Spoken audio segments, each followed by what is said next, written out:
Controlling the weather sounds like something out of a sci-fi novel, yet people have been trying to do just that. From making rain to stopping storms, the idea is not as far-fetched as it might seem. This makes us wonder, could we really control the weather? Would we be able to stop the bad weather before it starts? Let's look into this thought and see where technology might take us in handling the skies. Background history. Long before the gadgets and technology we have today, people tried to influence the weather. Native American tribes living in dry areas would perform special dances and rituals. They hoped these dances would bring rain from the sky, which was often not generous with water. During the late 1800s and early 1900s, some people, known as rainmakers, traveled around the western United States. They claimed they could end dry spells and make it rain, all for a price. These rainmakers were part showmen, part scientists, or at least they seemed to be. They used devices or structures that sent chemicals or gases up into the air. They believed this could make it rain soon after. People in towns and communities wanted to believe this could work, especially during tough times with no rain. The US government also decided to give this idea a try. In 1891, they gave $19,000 for experiments to make it rain in Texas. A man named Robert Dryenforth led these experiments, but the results weren't clear. Did it work? People weren't sure.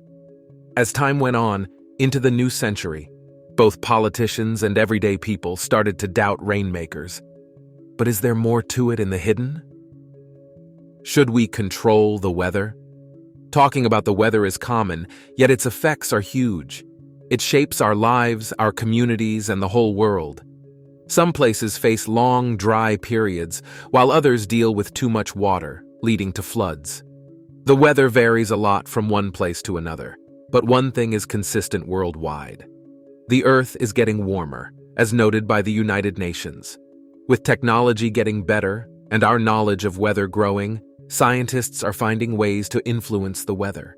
They're working on projects to make it rain, clean the air of harmful gases, and stop big weather threats like hurricanes and floods.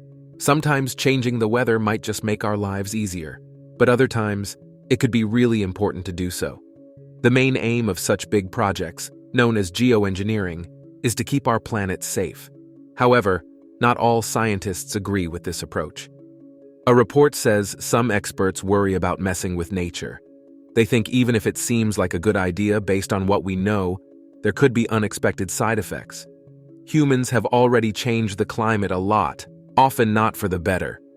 Some people think the best way to fix the weather is to undo the harm we've done. This means using less oil and gas and taking better care of plants and trees. How the weather affects us. Weather can be beautiful, with sunny days and gentle rains that help plants grow. But sometimes, the weather can be very powerful and dangerous. Acid rain is one example of bad weather. It happens when pollution from factories and cars mixes with rainwater in the clouds, making the rain acidic. This kind of rain can harm plants, animals, and even buildings. If we could control the weather, we might be able to clean the clouds of pollution before the rain falls. Lightning is another powerful part of weather. It's amazing to watch from a safe distance, but it can be very dangerous. Lightning can start fires, damage buildings, and even hurt people. If we could control the weather, we might be able to stop lightning from striking in certain areas, especially places where people live and work. There are many other powerful weather events like hurricanes, tornadoes, and blizzards. These can cause a lot of damage and even lead to people losing their homes or worse. If we had the power to control the weather, we could potentially stop these events from happening or at least make them less severe. This could save lives and prevent a lot of damage. But controlling the weather isn't about stopping the bad things from happening. It could also bring good changes to the world. For example, farmers need rain to water their crops. But sometimes it doesn't rain enough and the crops can't grow. If we could control the weather, we could make sure there's enough rain for the crops without causing floods. However, there are also downsides to controlling the weather. Nature has its balance, and changing the weather in one place could have unexpected effects in another place. For example, if we make it rain more in one area to help crops grow, it might take water away from another area that needs it. Also, if we stop certain weather events like lightning, it could change things in ways we don't expect. Lightning, for example, helps plants get nitrogen from the air, which is an important nutrient for them. There's also the question of who gets to control the weather. If some countries or companies can control the weather, they might use it to help themselves and not others.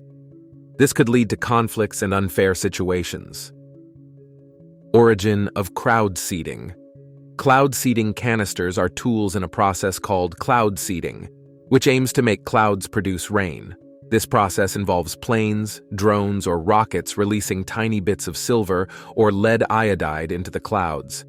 These particles are special because they look a lot like ice, which helps them attract tiny water droplets in the clouds that are too small to fall as rain on their own.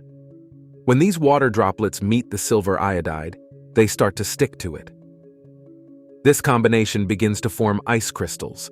As more and more water droplets join, the ice crystals get heavier. Eventually, they're too heavy to stay up in the sky. As they fall to the ground, they warm up and turn back into liquid, falling as raindrops. An interesting use of cloud seeding happened in 1974, during the Vietnam War. The US military used cloud seeding to try to make the monsoon season in Vietnam last longer. They thought that more rain would make it harder for their enemies to move around and fight. This operation was called Operation Popeye. The US troops, knowing about the plan, were better prepared for the heavy rains. The rain caused by cloud seeding damaged roads and made rivers overflow, which was part of the strategy. To do cloud seeding in Operation Popeye, military pilots flew over certain areas with canisters full of silver or lead iodide. They would light the canisters to release the particles into the clouds. After people found out about Operation Popeye, rules were made in Europe to stop countries from using weather control as a military tactic. In a more peaceful use of cloud seeding, China tried to make sure the weather would be good for the Beijing Olympics in 2008. They wanted it to rain before big events like the opening ceremony. So they used cloud seeding over Beijing to try to control when and where it would rain, making the events more enjoyable for everyone there. Space geoengineering. Geoengineering in space is a big idea about changing Earth's climate by stepping away from our planet and working from space. This idea is about dealing with the sun's light that warms our planet. By going into space, scientists think they might be able to control how much sunlight gets to Earth. The first person to come up with this kind of plan was an engineer named James Early in 1989. He thought about making a big, huge glass sheet, like 1,242 miles wide, and putting it in space between the sun and Earth. This giant glass would act like a shield, bouncing some of the sun's light away from Earth. This would make Earth a bit cooler. But making something this big and getting it into space would cost a lot of money. Plus, we'd probably have to build it in space, which we're just starting to figure out how to do. Because building one huge thing in space is so hard, some scientists now think about using a bunch of smaller mirrors or even dust from asteroids. These small pieces would float in space and work together to block some of the sunlight. To keep these mirrors or dust where they need to be, they might be placed at a special spot in space called the L1 Lagrange point. This spot is right between the sun and Earth where their gravity balances out. This makes it a good place to put things so they stay put without needing a lot of energy. Even though we have some ideas and plans, we haven't built any of these systems in space yet. One big reason is that changing the climate from space affects the whole planet all at once. This is different from changing things just in one place on Earth. It's a big deal because we can't test these ideas fully without actually doing them for real. And if we do them for real, we can't be sure what will happen. It could cool down the planet, but it might also have effects we didn't expect or want. Thanks for watching. Don't forget to give a thumbs up, subscribe, take care, and see you next time.